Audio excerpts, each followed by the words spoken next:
All right, time to wrap up the show. I'm going a little cross-eyed tracking this story that you've gotten the notes on some NFL trade market stuff. What's going on? Yes, the Miami Dolphins making some waves on Friday with their moves. They show some confidence in their current starter Tua Tagovailoa and move out of the third spot, trading back in the draft because teams are looking chomping at the bit to get one of these top 4 or 5 quarterbacks in the draft. It looks like they're all going to go in order. Lawrence, Wilson, Fields, Lance, and Mac Jones all look to be in the top 10 of this draft, and teams are moving up to get the guy they want. Miami trades back with San Francisco. They get 13. They get 2022 and 2023 first and a 2022 third round pick, pardon me. It sets a huge market price for whoever's trying to move up for number 4, which Atlanta owns. Um, Cincinnati will stay at 5, but if you're one of those teams like Carolina, Denver, that's sitting later in the top 10, all the quarterbacks you thought you might have had a shot at are going to be gone by this point because Lawrence, um, Wilson are going 1-2 basically at this point to Jacksonville and New York Jets. And then San Francisco now has their pick of Justin Fields, Trey Lance, Mac Jones, whoever they want to insert. And then Atlanta probably will see them trade out at some point too, because they, I think, are still confident that Matt Ryan can get the job done. And so one of those teams, Denver or Carolina, might put together some assets and try and move up to that spot to get that last fourth or fifth guy that they're confident in. It's a ridiculous thing. It really shows the value of quarterbacks that teams are willing to give up so many picks just to move up and get the guy they want. Then Miami takes that pick, some of the picks they got from the Niners, and move back up to the number 6 pick, getting from Philadelphia.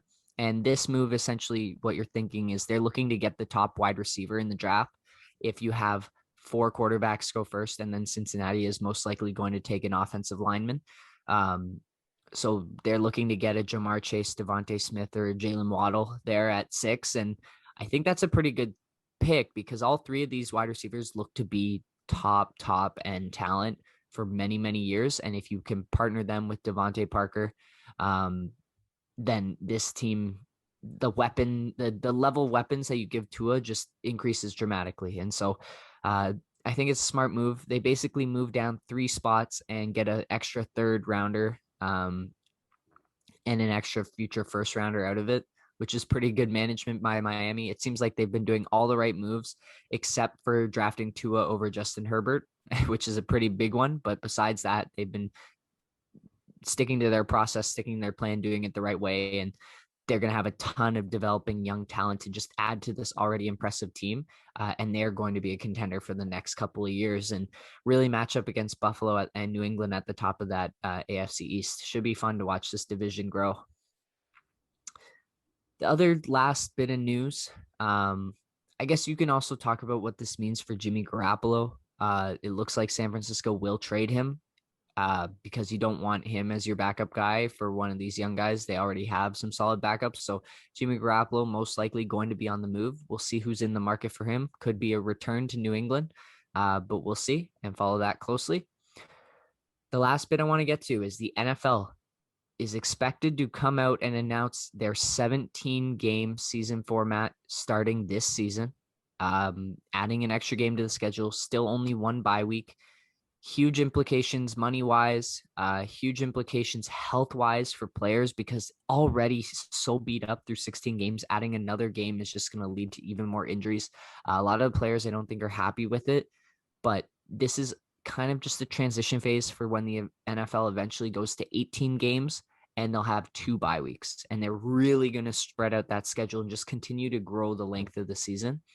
And yeah, it's a big thing for money and for health, but also it adds one more intriguing matchup that we can tune in and see. And you're going to have to change the way your brain works because now people become so accustomed to thinking 12-4, 11-5, 10-6, all those like easy 16 game add ups.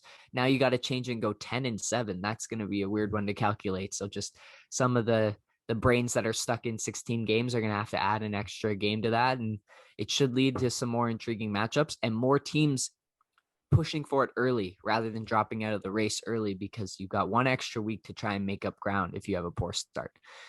So we will hear what the announcement looks like and how they frame that. I don't know when it will happen, but we've got all week to follow it. And